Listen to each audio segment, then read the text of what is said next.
Welcome back, everybody, to another Real Chumps movie review. Yeah. We are back with Captain America: Brave New World. Listen, we went and saw it last week, when opening weekend, Thursday night. Yeah. We were one of four people. No, Yeah, we were four. We were two of four people there. there's a fifth one, but we can't count him because he was sleeping. Nah, homeboy, that's the fourth. So three of us awake. One of them was hardcore snoring. Hardcore. But before you fall asleep, go ahead and hit that like button, subscribe button. Here at Real Chumps, we do movie reviews like this. We have a weekly podcast as well as, what else do we do? Trailer reactions. Soon we'll get more stuff up, but we are just trying to make our dream of becoming movie freaking lovers on the internet a reality. And you guys are making it happen, so thank you for subscribing. Yes. So let's hop into this review. Thank you for hitting that right out of the park with that wonderful segue. We're going to be talking spoilers, so you've been warned. If you haven't seen it yet, just follow along. And if you've seen it, let us know your thoughts. But spoilers, full We're talking ahead. about we're gonna have spoilers because we feel like that's just how we're gonna do it here. Yeah. Okay, so if you're watching this, we're gonna break this up into a couple chunks. So be sure to hit the chapter markers on the video as needed. But we're starting off with story/script because is there a story?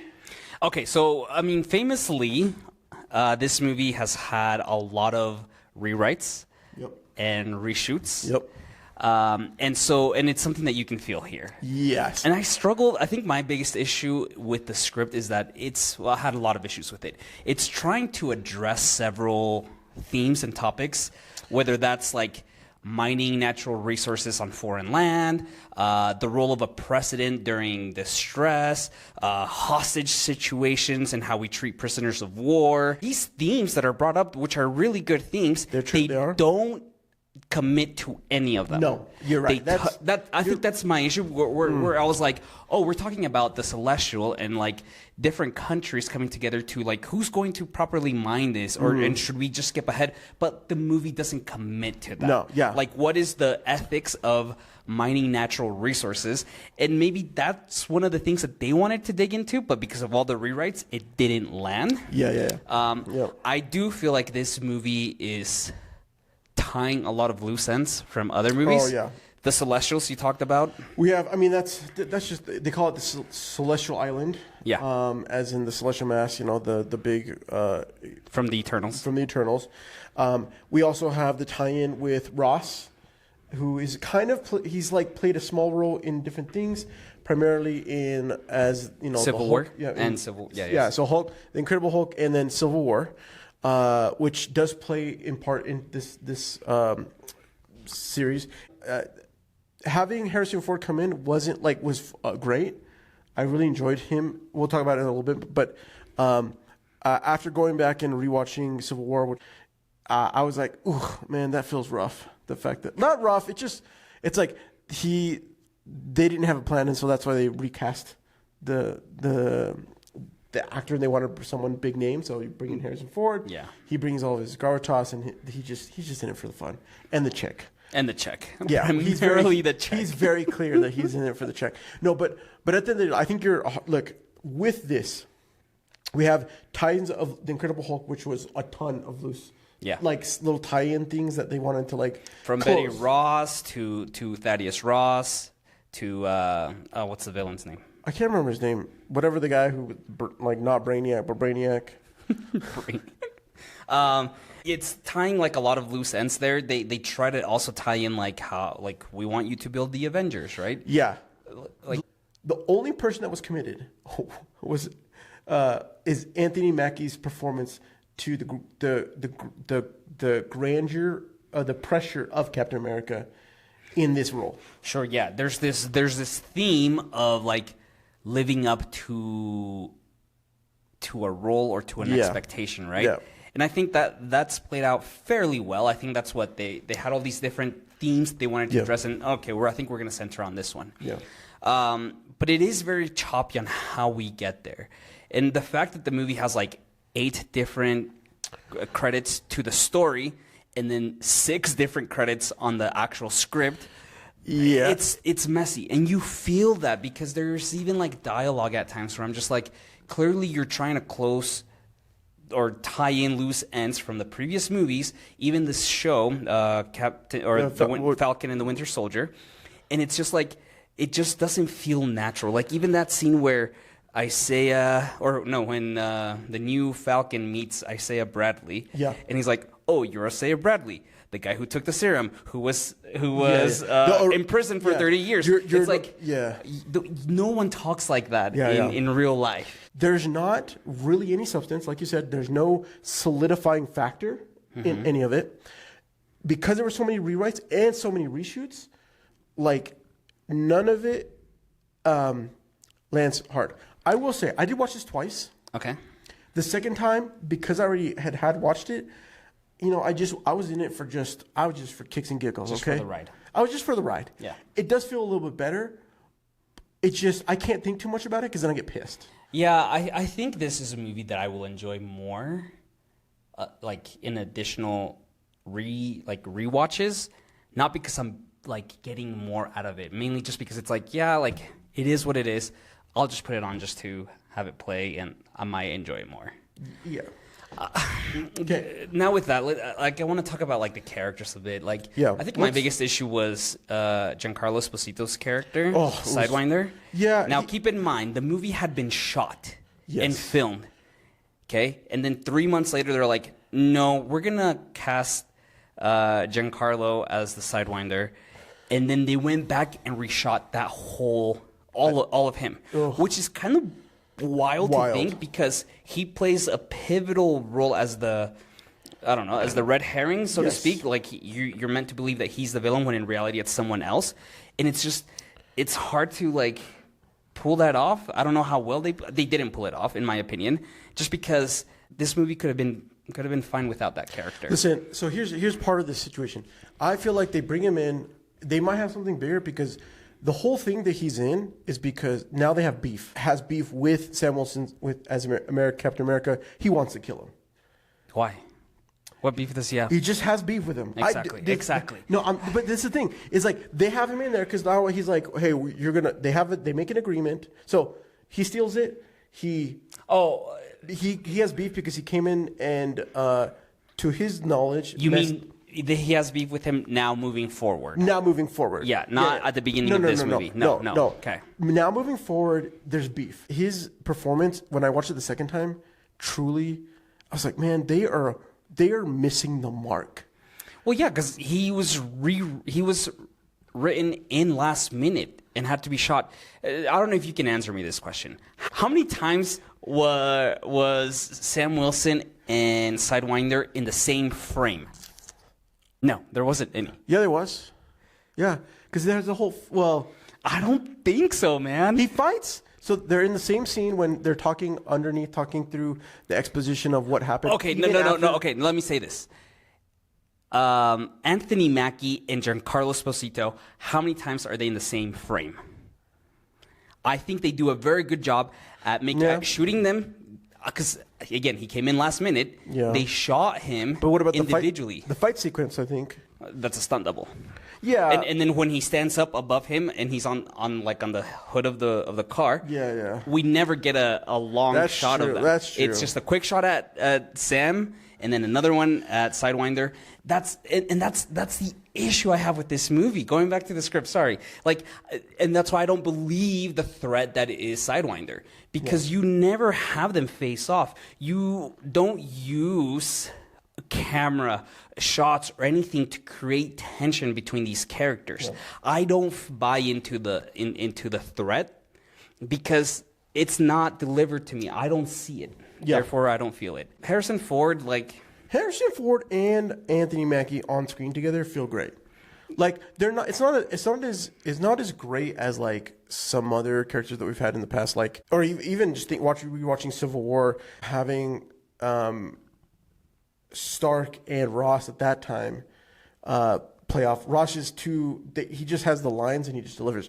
Harrison Ford does carry Daddy's Ross character more. Like he's just having a fun time doing it, and he's just delivering his moments, and he's just having fun with it. Do I feel like they tried to add more complexity to him with the fact that like he was in connections with Tim Blake's Nelson's character, Samuel Stearns. I mean, every single time Harrison Ford was on screen, like he played a pretty decent Ross as a tamed Ross, and then having his like semi outbursts. It wasn't great, but it was an okay moment. Yeah, I felt like he was really trying to tap into his Air Force One. Yeah. And he didn't quite get there because it's also, I mean, it's Thaddeus Ross, right? So I feel like he was tiptoeing between Thaddeus and his Air Force One character, and he wasn't quite fully committed to both. I mean, he has enough charm that for me, it's just like, it's fine. It's great to see you. I'm just like you said, it's a paycheck. But at the same time, he's 82 years old. I know. And I can't imagine we're going to get more than... What? 2 movies out of him? That's pushing it, dude. And he chose to do this. I know. It's for this paycheck. Look, here, to me, we both said this, though. We liked him better in this than in Indiana Jones. Yeah. So there's that. Isaiah Bradley, I am sad that they did him dirty in this movie. Like I actually really enjoyed his scenes, even though it was like similar grievances. And this is where it comes back to the story, where I think that the tension between what is happening to Isaiah, the pressure that Sam has, and what's happening with Ross in the presidency, and what he wants the pressure to be put, like to start the Avengers again, like that should have been stronger. And because the pulls on both sides, right? Yeah. I think they nailed, like for Sam, Anthony Mackie. I think they nailed the fact that like as a black cap, he has to work harder, and that's the perspective of like people of color. Like you have to work harder than the other counterparts, and they're gonna do more. And the pressure of like, is that enough? The problem is that the setups aren't strong enough, and there's no real payoffs. Right. Yeah. You mentioned the Black Widow character. Yeah. So it's Ruth Batsaref. So Ruth and the other like Secret Service character. There's no point. Yeah. So for the two of them. Yeah. That should have just been one character. Yeah. So Ghosh XOS. I don't know. Layla Taylor. The character Layla Taylor. The character Layla is the Secret Service head of Secret Service for Ross. And who is she? Like I don't know. And Ruth is just Ruth is the secretary a security advisor or something. Like come on. No. And he gave all the like.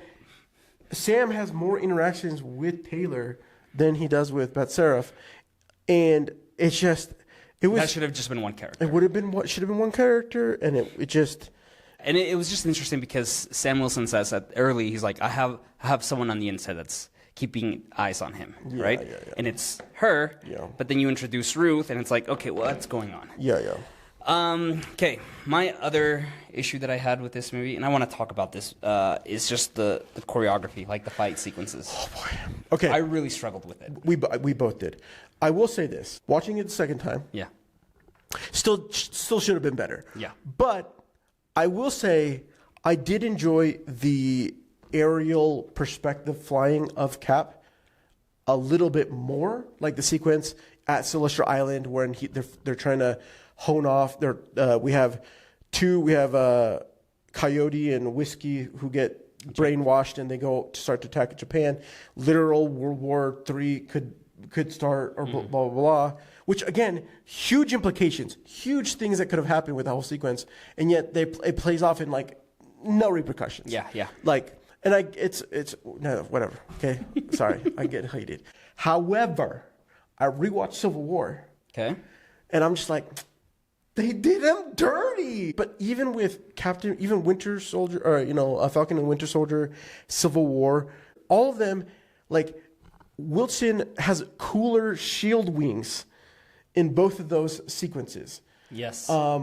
He uses them in here, but they do this wing like covering, and that's like okay because it kind of like but it's just I like this perspective of like he's a soldier and he's leveraging the wings, and just having him cover up the wings and having the Wakandan, like basically taking Black Panther's power of like shockwaving, just feels like they just didn't have better ideas. Like at least from Winter Soldier to Civil War to like Endgame, he has different versions of how the wings turn into a shield. Okay, and yes, he even yes. has like guns built into to his setup.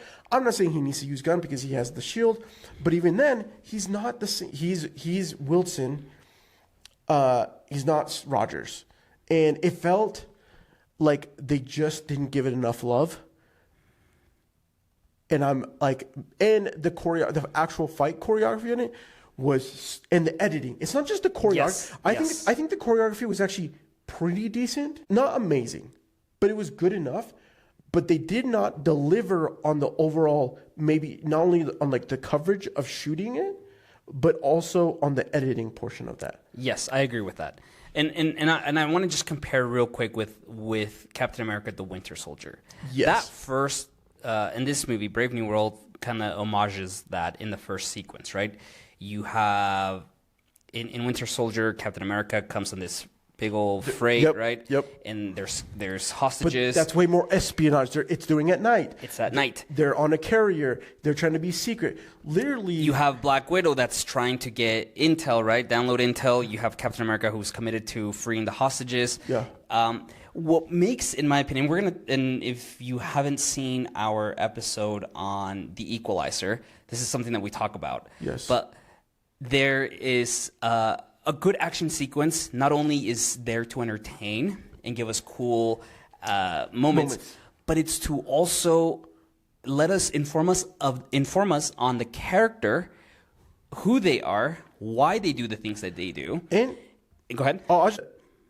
the way you depict the cut and how they are carry themselves in a fight. In a fight, yes. Or in Winter Soldier, in Captain America: The Winter Soldier, Steve Rogers is very adamant about saving the individuals. He's in a rush to the point where his fight sequences are brutal. Yeah. He comes in and he's caving people's rib cages Yeah, inside them, right? Yeah. And he's decapitating people with the Hands- shield, hands most down. likely, right? But it shows the urgency of Putting the situation to bed. yes. Here, that first sequence, it's not edited and cut properly. It's very slow. I don't feel the urgency of the priest and the couple nuns that he's trying to save, right? And for me, it just fell flat, and it set the tone for the rest of the movie with the action sequences. So bad. It was, to me, I couldn't agree more. Like, to me, the opening sequence was so lackluster. Yes. It was so lackluster. For the record, I do not think this is the actor's fault. No, It not at all. really comes down to the choreography, and I don't want to like shoot down, like director Julius, and then for the cinematographer they have Kramer Morgenthau, who he was on Thor: The Dark World, Creed 3. He did Creed 3. Okay, so he knows what. You can Creed 3 specifically. There's some really unique moments in that film, but to me, this just feels like we just need this movie done. Yes. We just need it done. We can't get Anthony Mackie and Giancarlo Esposito in the same shot, in the same frame. Like, we just need to get it done. We just need to get it out. And it very much feels like that, from the script to some of the character decisions to the choreography. It just felt like they were in a rush. They had too many ideas. They had to just pick whatever they could, try to Frankenstein this movie into one, and this is what we get. This is not the worst MCU movie out there. No, It's not. Which one's still the worst? I still don't like Quantumania. Yeah, I was about to say Quantumania is still so bad. And I think this movie might go down as like the Iron Man 2 of the Captain America movies. Like, Iron Man 2 is not my favorite. It serves its purpose, whatever. Yeah, I can see that. But I think, like, to your point, this is not the cast's fault. This is, and I'm going to go on a bit of a rant here. Do it. There's a very toxic group of Star Wars fans out there that anytime something bad happens, Yeah. they point Blame. on Kathleen Kennedy. Yeah. She's the worst, blah, blah, blah, blah, blah. It's a lot more complicated than that, right? Yeah. But if you're going to behave like that, who's at fault here? And it's Kevin Feige. Yeah. And I know he's brought in billions of dollars to Disney. And what he's done is incredible. What he did in that first decade with the movies, like this had never been done before. And I'm not trying to take away that from him. No. But if I was an executive at Disney, I would be having those conversations of what is happening. Our last couple movies have not been doing good. This did not go well. I think it's getting a lot more positive engagement now over the weekend, and that's great. But like, if the next 3 movies do not perform, we need to have a conversation with Kevin and with Marvel Studios because this cannot keep happening. Look, I saw a lot of mixed reactions and a lot of people. I do agree that at the end of the day, this is a boring movie for Captain America. For a Captain America movie, this is boring. Yes. This is a boring, even with the fact that we have a Red Hulk. Okay. Yeah. Even with the fact that you're gonna throw a black man on screen to play Captain America, and it's setting a tone, and they should have done it more justice. And at the end of the day, I agree with you. Not only Feige, his whole role in here is to help create the vision.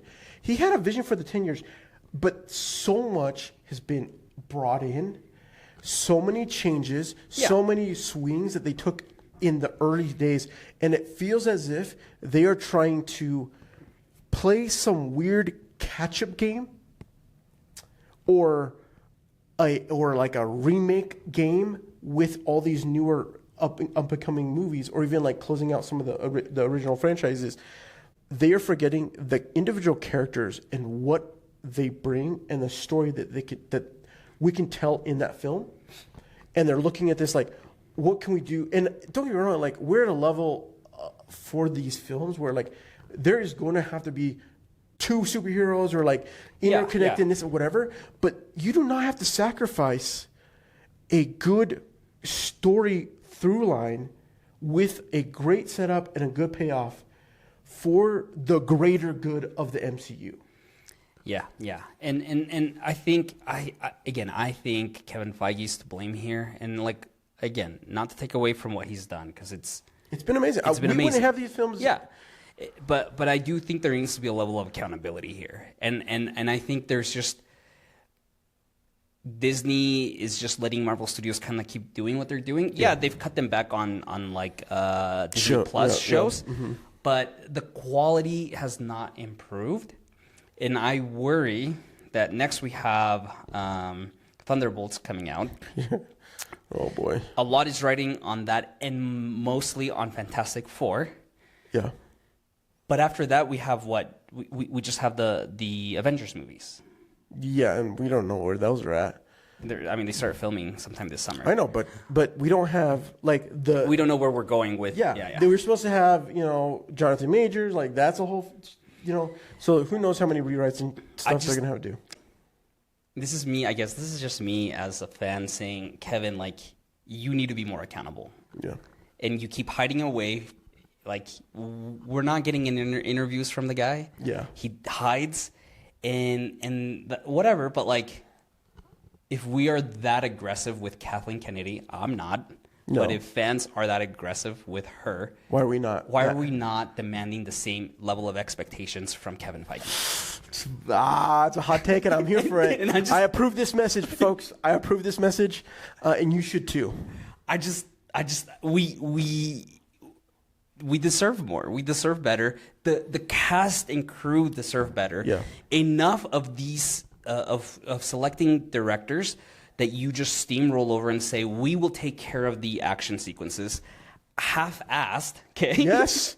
And you go do this, we'll have the second or the third director or unit director do something, but like that's not fair to the director.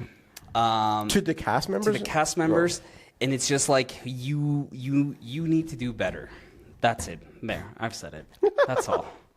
Let's touch on the Red Hulk real fast. Okay. I was going to say fun, and then I realized no. It just was a cool sequence. It was a fine sequence. Yeah. You brought up the fact that they obviously revealed the Hulk, the Red Hulk, in the trailer. That just proves to me that they didn't believe in this movie. Oh, 100%. That they had to spoil that for us in order to get people in the theater. That literally... And again, like, there are moments in the movie where they tease that there's something boiling inside Ross, Literally. right? And like, he almost freaks out, but nothing happens. Like, how much better would that have been for me as an audience member to be like, oh, is it going to happen? Yeah. Like, I would have been more engaged with the movie, but because it doesn't happen, I'm like, there's the scene like where they're in the submarine, in the submarine, yes. Right? Had I not known that Red Hulk was going to be in there, I would have been like, oh, dude, if he hulks out in here, I know, like, oh, but I never felt a level of threat because I'm like, no, it's not going to happen. It's only going to happen at the very end with the cherry blossoms. Exactly. With the fake cherry blossoms. Yeah. Go back and watch the fight sequence between Hulk in the movie The Incredible Hulk, where they're at the college campus. Oh, yeah, I was just thinking about this. In broad daylight. Broad daylight. Review that sequence, that action sequence, fight sequence, and compare that to the final sequence here between Sam Wilson and the Red Hulk. How is it that a movie that came out 16, 17 years ago looks better, has better action set pieces and sequences, better reveals and performances than this? Yeah, no. That's the issue I have with it. Look, overall, I want this movie to be successful just because I want more. Okay? They deserve more. Sam Wilson, Anthony Mackie deserves more. Yeah. And I want more from this character. I really do. Just bring different writers. Bring one writer and a director that can just give you a really good... we talked about The Equalizer and the director, Antoine Fuqua. Yeah. He would be great for something like this. He'd be great. He would be really good at this. But anyway, like, I want more. I hope the movie makes its money. I hope that Kevin Feige and team learn their lessons to improve on the next Captain America movie, because the character, the cast, and we as audiences deserve more, and we deserve better. Look, we do. Let me say this: should you go see this in theaters? Only if your kid's really wanting you to go see it. No, you should go see this because we need them to have some success to some level, so that they'll make another one. Yeah. But go on a Tuesday where it's slightly cheaper. Matinee. Don't go into this movie expecting a Civil War or a Winter Soldier. Go into this movie like it's one of those like mid-episode seasons where something happens, but it's not really important to anything. Oh, that's a good, yeah. Just literally, if you go in with that attitude, you'll be actually pleasantly surprised with how you enjoy it. And at the end of the day, it's like, oh, good time. But you know that this doesn't matter. Like, at the end of the day, this doesn't matter. The only thing that matters is that we now have adamantium, okay? Yeah. Like, and that you wish the Hulk was in it, okay? But that's just me. Okay, that's just me. Danny really wanted the Hulk in this. Danny, what's your rating? You've seen it twice. So my initial rating was 4. Yeah, I remember that. And you were like, yeah. I'm like a 5.5 right now. Okay. I want to give it a 6.5, almost 7. But the problem is the choreography. It just, if I go with that expectation that I just gave you, I'm happy with it, but I should be more happy. I should enjoy it more, because at least, even if the story sucks, at least I had a good time with the action sequences. And it made me say, freaking, that's why I love Cap. It's not that I don't love Sam Wilson. I freaking do. I've always loved the Falcon specifically. And having him come in as Cap is fantastic. Mm-hmm. I just don't they just needed to do him better. They needed to do him better. Look, I'm giving it a 6.5. I expected this movie to be really bad. And the only thing that was going into it that I was hoping would be really good was the action sequences. It wasn't, so that's what really dropped it for me, because I just you don't do 4 reshoots and expect the movie to be good. Like, I knew coming into this, the fact that you're still giving them 6.5 is generous. I don't know what I think it's just, I think the charm that is Harrison Ford, I think the fun that I see Anthony Mackie having with the character. And Joaquin, the character of Joaquin. The character of Joaquin, I think there are individual elements that just make me realize, like, no, this is enjoyable from that aspect. But, like, I mean, I gave Civil War a 10 out of 10, right? Like, I think I gave Civil War like a 9.5 out of 10, and Winter Soldier a 10 out of 10. Like, and for me to then drop this down to a 6.5, like the Captain America brand deserves better. Yeah. So, yeah. All right. Thank you for coming to our TED Talk. Let us know, truly, are we crazy? Are we out of line? If we are out of line, you know what? Fight with us in the comments. And this isn't to take away from anyone that's enjoying this movie. Not at all. I did enjoy it the second time way more than the first time. Yeah.